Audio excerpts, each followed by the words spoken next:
Séverine dort dans l'arrière-boutique de sa boulangerie depuis 3 mois. Elle a transformé son placard à farine en chambre à coucher. J'ai plus les sous pour me relouer notre appartement. Voilà. Et pourquoi ici? Parce que là-bas, on sort le courant d'air, donc ici, je suis abrité par les sacs de farine. Tout simplement. Et ça, c'est dur pour vous? Bien sûr, à 50 ans, arriver à faire ça. Là, je vais ranger toutes mes affaires. Cette chef d'entreprise, séparée et sans enfant, passe ici son premier hiver. Et là, je vais prendre ma douche. En quelques mois seulement, la crise sanitaire l'a plongée dans une grande précarité. Voilà. Mon petit coin de douche. Très étroit, mais bon.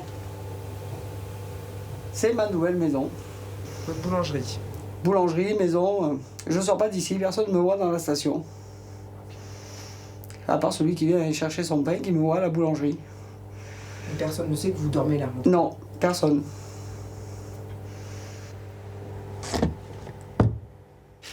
Pendant 18 ans, son commerce idéalement situé au pied des pistes a été florissant. Aujourd'hui, une partie des équipements à l'arrêt a trouvé un nouvel usage. Normalement, là, c'est une chambre de fermentation à viennoiserie. Mais là, du coup, vous avez quoi dedans? C'est un sac C'est mon sac avec mes affaires dedans. que vous cachez? Oui. C'est important pour vous de cacher? Oui. Très. Parce que c'est la honte. C'est tout. Barricadée derrière sa dignité depuis des mois, Séverine dévoile son histoire pour la première fois. Sa manière à elle d'exprimer sa colère et ce sentiment d'injustice qui la ronge. Implantée au cœur des Alpes du Sud, au Val d'Alos, la boulangerie de Séverine est frappée de plein fouet par la fermeture des remontées mécaniques. La station, désertée par les touristes, est à l'agonie, mais Séverine a décidé de se battre pour sauver son commerce. Partout en France, de nombreux travailleurs ont été jetés soudainement dans la pauvreté. Sur la Côte d'Azur, les grandes fêtes extravagantes arrosées de champagne sont un lointain souvenir. Marc, 59 ans, était maître d'hôtel dans les plus grands palaces de la Croisette et de Monaco. Privé de travail et criblé de dettes, il est menacé de se retrouver à la rue. Je continue de me battre pour essayer de récupérer un semblant de dignité. De se dire, on n'est pas des non essentiels, on ne sert pas à rien. C'est pas vrai tout ça. À Orléans, pour Delphine aussi, la chute est vertigineuse. Cette ancienne banquière a investi toutes ses économies dans cette salle de sport, fermée au public depuis 5 mois. Elle s'est portée caution personnelle et pourrait tout perdre, son toit et ses biens, en cas de faillite. Même si on a beau nous dire que c'est pas de notre faute et qu'on subit cette crise, bah oui, mais il en reste pas moins que celle qui sombre, c'est moi. Nous avons suivi Delphine, Séverine et Marc, 3 destins brisés par cette crise sanitaire.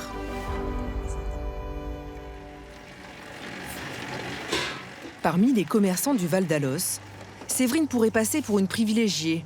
Sa boulangerie, considérée comme essentielle par le gouvernement, reste ouverte. Mais elle a beau travailler 7 jours sur 7, son chiffre d'affaires ne cesse de dégringoler. C'est bientôt prêt, chef, non? Sur ses 5 employés, Je vous amène l'échelle. elle n'a gardé que Jérémy, un apprenti boulanger payé au SMIC. Les autres sont tous au chômage partiel. Magnifique, chef. Merci. J'ai une arrière-grand-mère, j'ai eu la chance de la connaître. Elle disait, il faut se lever tôt. Là. Ceux qui se lèvent tôt, la journée leur appartient. Je crois pas. C'est un mauvais dicton. Elle se trompait. Normalement, en pleine saison, je tourne à peu près dans les 3000 baguettes. Et là, on est à combien, chef, à peu près de baguettes on fait? On est aux alentours de 70. Voilà, un truc comme ça. La perte est énorme. Et là, malheureusement, j'éteins déjà le four, alors qu'il devrait tourner toute la journée. Avant la crise, Séverine parvenait à se verser un salaire de 1 600 € net par mois, toute l'année. C'est bon, chef. Merci bien. Ouais. Super. Mais aujourd'hui, elle vit sans revenu et n'arrive plus à payer ses 3 500 € de charges mensuelles. Ma propriétaire, je lui ai téléphoné en lui demandant si c'était possible que je ne paye pas mon loyer parce que je ne pouvais pas lui le payer. Ce mois-ci? Ce mois-ci. Et elle m'a dit, ah, ben, elle n'était pas contente, hein, c'est pas quelque chose qu'il faut faire normalement, mais bon, j'ai pas le choix de faire autrement. C'est pour ça que j'avais le choix, le loyer ou l'électricité, j'ai préféré l'électricité.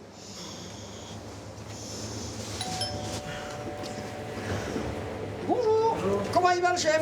Ça va bien, vous? Il a la forme? Ouais. Vous partez? Demain. Il y a bien quelques touristes, mais pour des séjours express, comme pour ce jeune homme venu randonner pendant 3 jours. Allez. Vous vous rendez compte, il est 8h30, vous êtes le premier client? Ouais, mais ça fait de la peine. C'est énorme, hein? Ça fait vraiment de la peine. Ouais. Ouais. C'est comme ça. C'est- 6,40 J'espère s'il qu'on va vous en plaît. sortir, mais je sais pas quand. C'est ça. Le plus vite possible sera le mieux, hein? Ouais, mais ça risque d'être compliqué. Ça va être très compliqué. Ouais. Allez. Voilà, Merci, bonne beaucoup. journée. Bonne balade, bonne raquette. La saison d'hiver représente habituellement plus de 60% du chiffre d'affaires de Séverine. Sur la Côte d'Azur, dans l'arrière-pays niçois, Marc, le maître d'hôtel, s'enlise un peu plus chaque jour dans la misère. Il pouvait gagner jusqu'à 4 000 € par mois en haute saison. Il est aujourd'hui au RSA. Quoi, Laurie? La parole d'alternateur.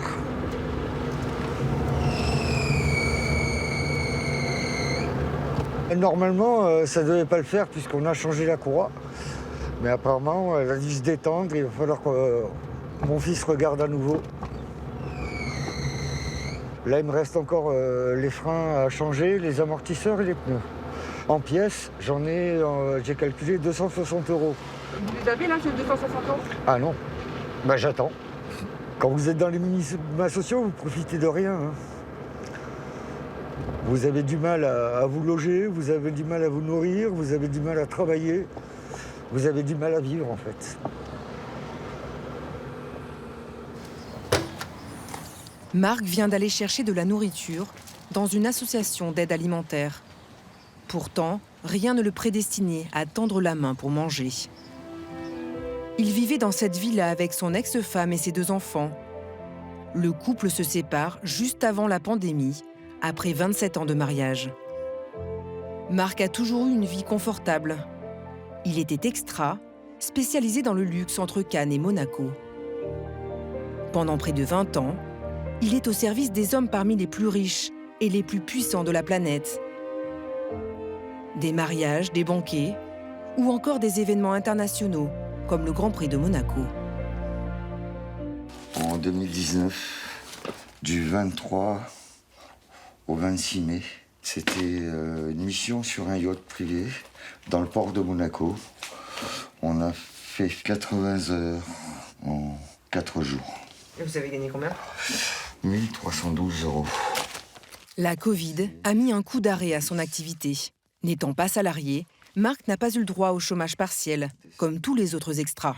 Les palais des congrès, celui de Nice, de Cannes et de Monaco, ont annoncé dans la semaine qu'il y aurait, dans le meilleur des cas, une reprise des congrès au 1er septembre 2021. Qui va tenir jusque-là? Il y a presque 2 millions de personnes qui, d'ici peu, très peu de temps, hein, d'ici 6 mois, vont tous se retrouver dans la même situation que moi. Le maître d'hôtel a épuisé toutes ses indemnités chômage. Depuis septembre, il touche le RSA, 555 € par mois. Là, j'ai 30 000 € de dettes en tout. Entre les crédits à la consommation que j'ai été forcé de prendre pour combler momentanément les découverts, ça va très bien, mais après, les crédits, il faut les rembourser. C'est la descente aux enfers? Ah, c'est pire que ça. C'est pire que ça.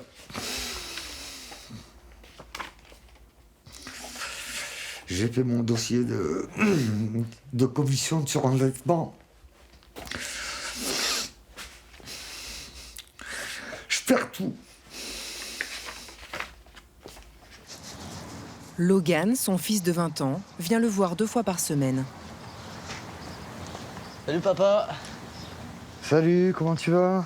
Alors, bon, je t'ai pas pris grand-chose, hein. J'avais pas beaucoup de thunes. C'est pas grave. Mais je t'ai pris de quoi faire un repas ou deux. Logan est mécanicien. Suite à un accident de travail, il ne gagne plus que 1 200 € net par mois. C'est plus comme avant. Je me serre la ceinture au maximum, hein. Quand la carte, elle passe plus. Voilà. Il faut que j'aide mon père, voilà. Donc je regarde pas combien il y a sur mon compte, combien il me reste ou quoi. Ça, je regarde pas. Je regarde si la carte, elle passe, c'est ce que je peux donner au maximum. Ça a toujours été un modèle pour moi de détermination et de... C'est dur de voir que toute cette détermination, toute cette envie, elle a été réduite à néant. Parce que la conjoncture actuelle, le monde fait que y a tout qui lui est tombé dessus coup à coup. Et derrière, on se retrouve dans la misère, quoi. Donc ça fait mal, ouais.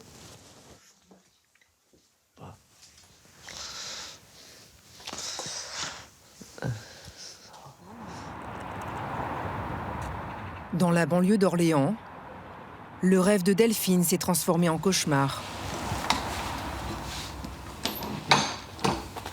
Cette mère de famille de 38 ans ouvre cette salle de sport flambant neuve sur 2 étages en 2019.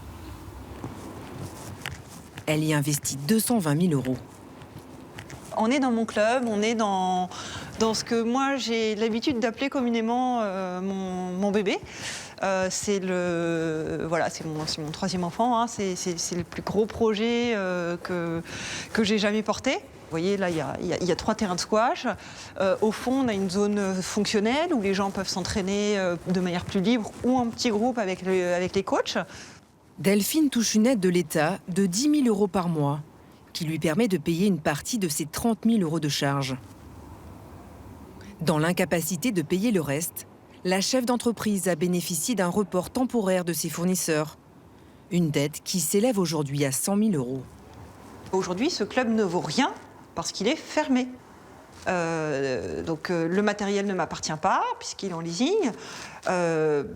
Finalement, oui, le virus nous fait tout perdre. Ça ne nous fait pas perdre que de l'aspect matériel, ça nous fait perdre confiance en nous, ça nous fait perdre confiance en l'avenir, ça nous fait perdre confiance en l'essence même du pourquoi on a créé ce projet finalement, réaliser des rêves. Et aujourd'hui, à cause d'un virus, des rêves, on n'a plus le droit d'en avoir. Avant d'ouvrir sa salle de sport il y a 2 ans, Delphine était banquière. Avec son master de droit en poche, elle était conseillère privée pour les entreprises et gagnait près de 3 000 € net par mois. Séparée, elle vit seule avec ses 2 enfants de 10 et 13 ans. Elle leur a offert des voyages aux 4 coins du monde. Aujourd'hui, tout ce qu'elle a construit risque de s'effondrer. En cas de liquidation judiciaire, elle perd son entreprise, sa maison et ses biens personnels. Un désastre qui l'a fait sombrer dans une profonde dépression. Depuis 3 semaines, elle est sous anxiolytiques et antidépresseurs. C'est comme une marée noire en fait qui nous submerge. Il y a des pleurs, il y a du désespoir, il y a des idées noires, en fait on a l'impression d'avoir une enclume au fond du ventre. On a l'impression de n'être rien et tout nous paraît insurmontable. C'est un tout en fait. La plupart du temps on n'arrive même pas à discerner précisément la raison pour laquelle on n'est pas bien. Il y a tellement de raisons finalement que voilà, ça monte. Et puis il faut évacuer. En tout cas, moi, c'est ma conviction. Il faut que j'évacue et je préfère évacuer quand mes enfants ne sont pas là. Sans chômage et sans revenu, Delphine a épuisé toutes ses économies. Sur son compte en banque, elle est au maximum de découvert autorisé, moins 2 000 €. Là, j'ai un courrier d'avis avant poursuite pour payer la cantine de mon fils. C'est pas une grosse somme, c'est 50 € parce que j'ai bénéficié de la bourse du collège en leur expliquant ma situation. Mais ces 50 €, ils restent difficiles à payer. Et c'est pour ça que, d'ailleurs, j'ai choisi J'ai choisi d'enlever mes enfants de la cantine pour pouvoir maîtriser ces coûts-là, pour pouvoir diminuer le coût chaque jour, chaque midi des repas. Pour subvenir aux besoins de sa famille, Delphine a été caissière pendant 2 mois, lors du premier confinement. Comme la crise s'éternise, elle cherche dorénavant un emploi mieux payé dans son ancien secteur bancaire. Au Val d'Alos, un peu plus haut dans la station, Séverine nous emmène voir sa 2e boulangerie qu'elle a été obligée de fermer à Noël. Salut Gaëtan, tu vas bien? Elle salue au passage son voisin commerçant, loueur de ski. Toujours avec tes luges? T'as ouvert quand? Je suis venu dans la semaine, t'étais fermé. Ce matin? Ouais. Tu ouvres que les week-ends toi aussi? Ouais. Ouais. La semaine, La semaine, il n'y a si, personne? je laisse mon numéro, les gens m'appellent. Ouais. Cette semaine, Et t'as eu j'ai des reçu locations? 2. 2? Énorme. Ouais. Super la station ouverte, hein? C'est magnifique. On va faire avec. Hein. Et là, c'est mon 2e point de vente que j'ai acheté en 2009. Parce que ces 2 bâtiments, c'est des résidences hôtelières. Il y avait entre 1600 à peu près de jeunes qui venaient par semaine. C'était intéressant. Regardez, il n'y a personne sur les parkings. C'est vide. Habituellement, ce petit magasin ouvert uniquement en saison cartonne. Il lui rapporte 30% de chiffre d'affaires supplémentaire. Depuis 2 mois, les rideaux sont tirés. Mais le crédit à rembourser de 400 € par mois ne s'est pas arrêté pour autant. Pour tenter de sauver ses commerces, Séverine mise tout sur son autre boulangerie et ne s'accorde aucun jour de repos. Avec ses 3 vendeuses au chômage partiel, la boulangère ne quitte plus sa caisse de 6 h du matin à 18 h.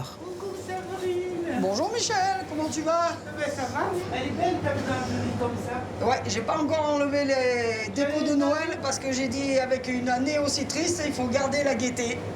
Donc je les enlève pas encore. Non mais tu as raison, ça fait un peu de... Voilà. Et puis les enfants, ils sont contents parce qu'ils voient encore le Père Noël. Alors chaque fois, ils me posent la question, mais il passe encore?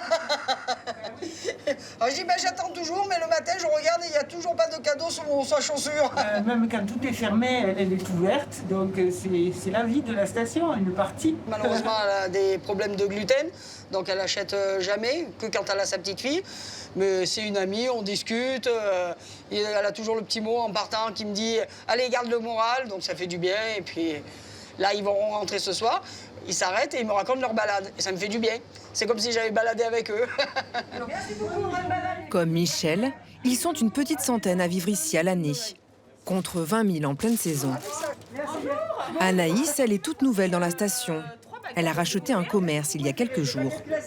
En fait, je suis la fille de Brigitte et en fait, nous avons racheté un snack sur les pistes. Si la terrasse est grande chez toi, c'est que c'est noir de monde d'habitude. Tout le monde, quand j'ai acheté, m'ont dit « Vous avez repris ça ?» Mais c'est un truc, mais c'est le truc qui marche le plus à la station.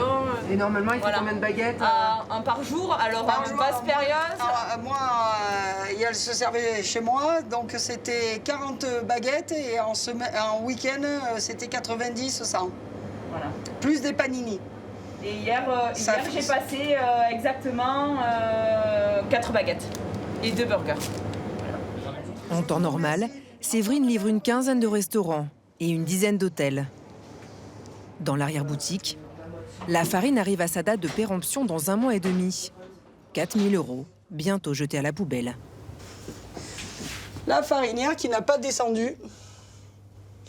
J'ai fait rentrer ma farine au mois de décembre, le début décembre, puisqu'on ne savait pas bien où on allait.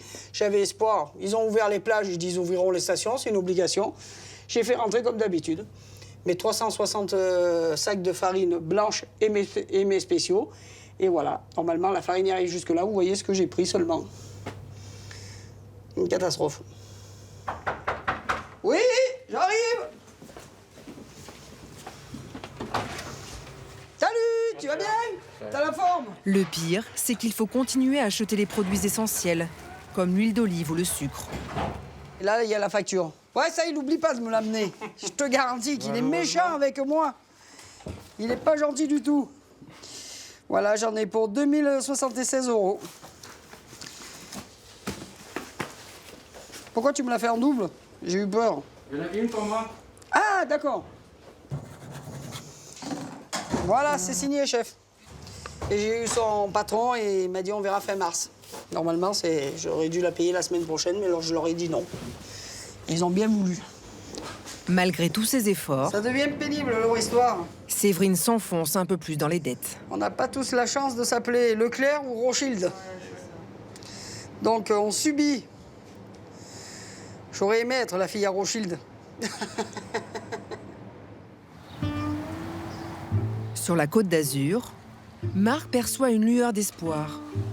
Rivé sur son téléphone, il passe ses journées à envoyer des candidatures. Une centaine au total, essentiellement pour des postes de chauffeur-livreur. Aujourd'hui, un emploi pourrait correspondre enfin à ses compétences.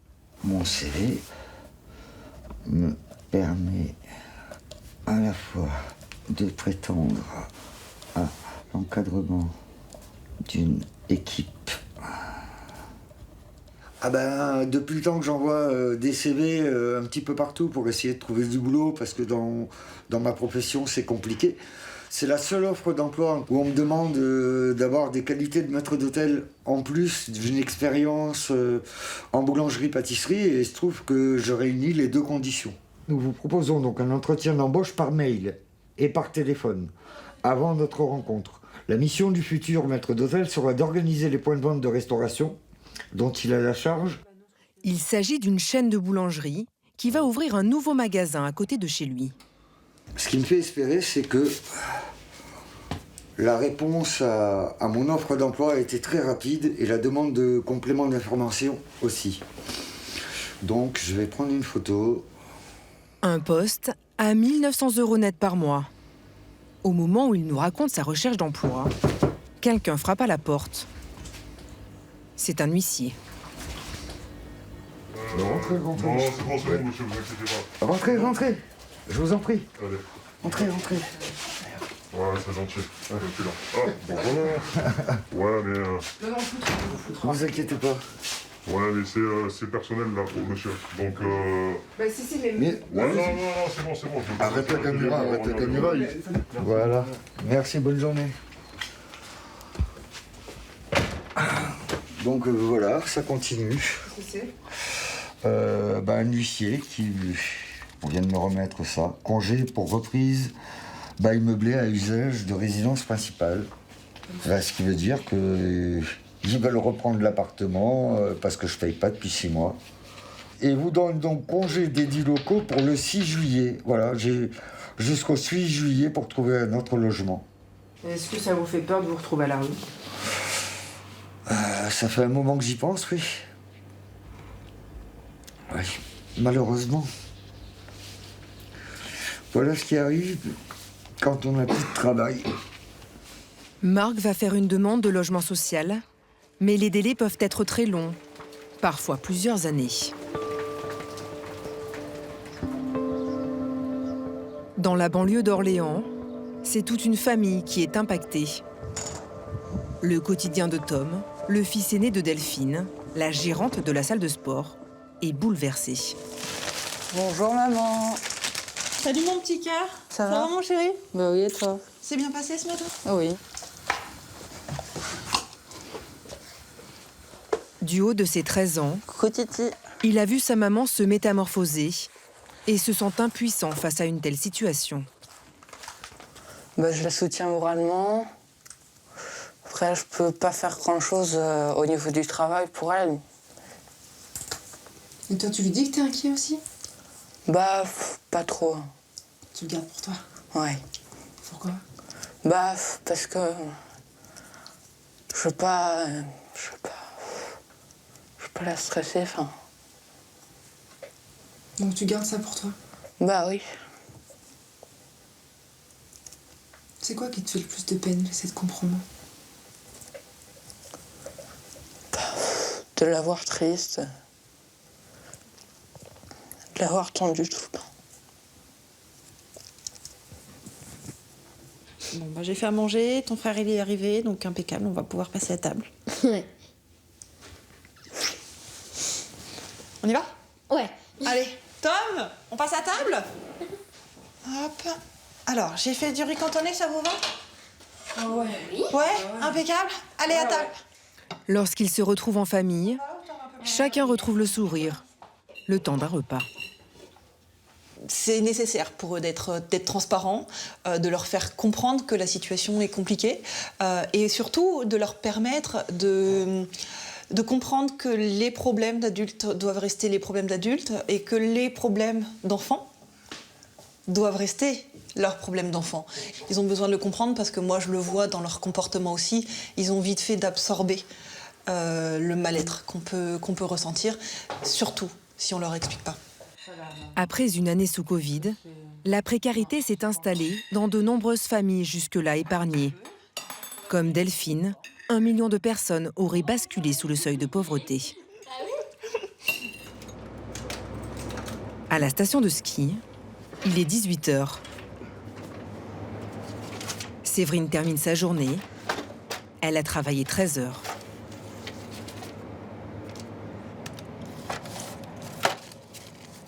Aujourd'hui, ma recette est de 248.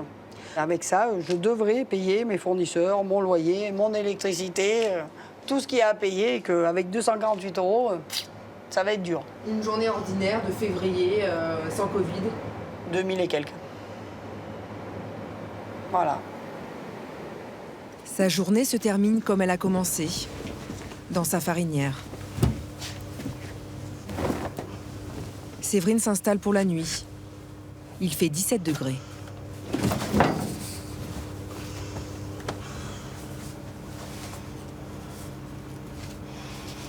Et vous arrivez à dormir ici, dans ces conditions? Un peu de fatigue, on arrive à faire au moins 3 heures par nuit. Ça, c'est sûr. C'est un peu ma moyenne, 3 heures de sommeil. Donc vous allez rester là? Eh oui. Jusqu'à ce que je peux. Tant que ma propriétaire veut bien me garder sans que je paye. On verra après. Parce que sinon, il va se passer quoi? Si elle m'envoie l'huissier, je serai obligé de partir. Hein. Pour le moment, elle me fait grâce, mais jusqu'à quand? Elle aussi, je pense qu'elle a besoin de sous, comme moi.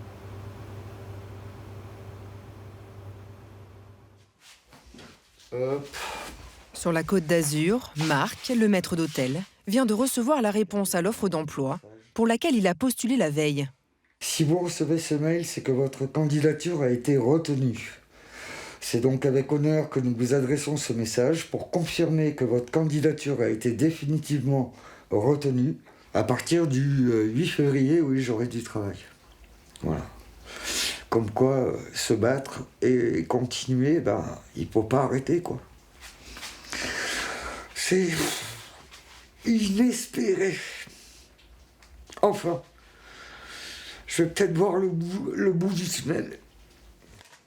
Un CDI qu'il s'empresse d'annoncer à son fils aîné Melvin et à son meilleur ami Christophe, lui aussi extra.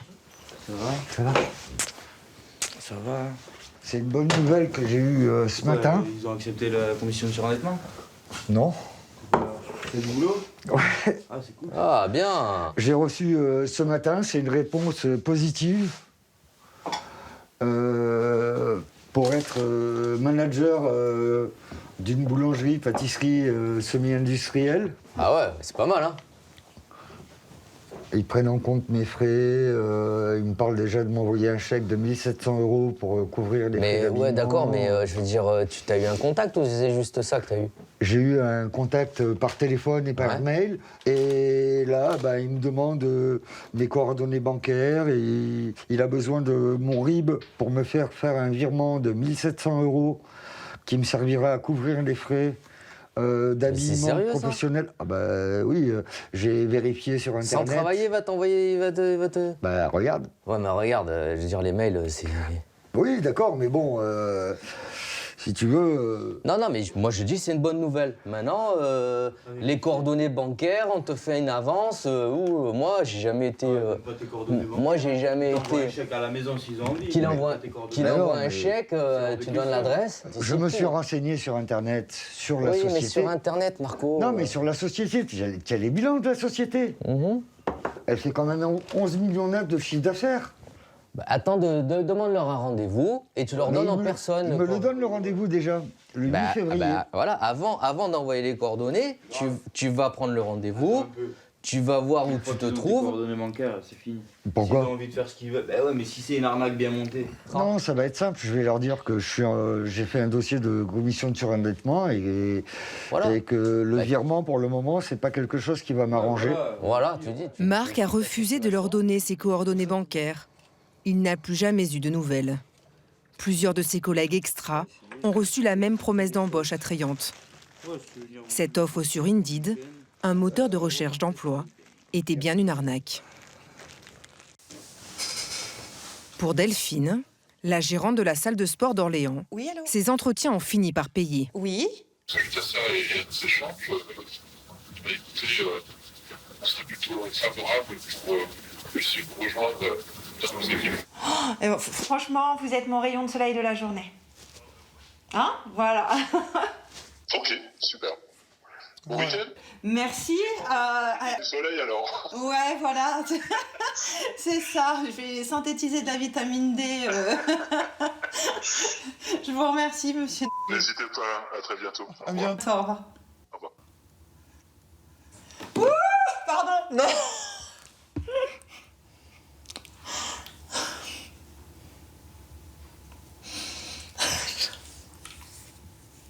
Je viens d'avoir une réponse positive pour du travail.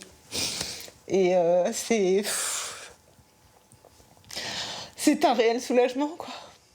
C'est un soulagement pour ma stabilité et la stabilité de ma famille pour les mois et les années qui viennent, quoi. Tom ? Ouais. J'ai trouvé du travail, mon cœur. Ah ouais?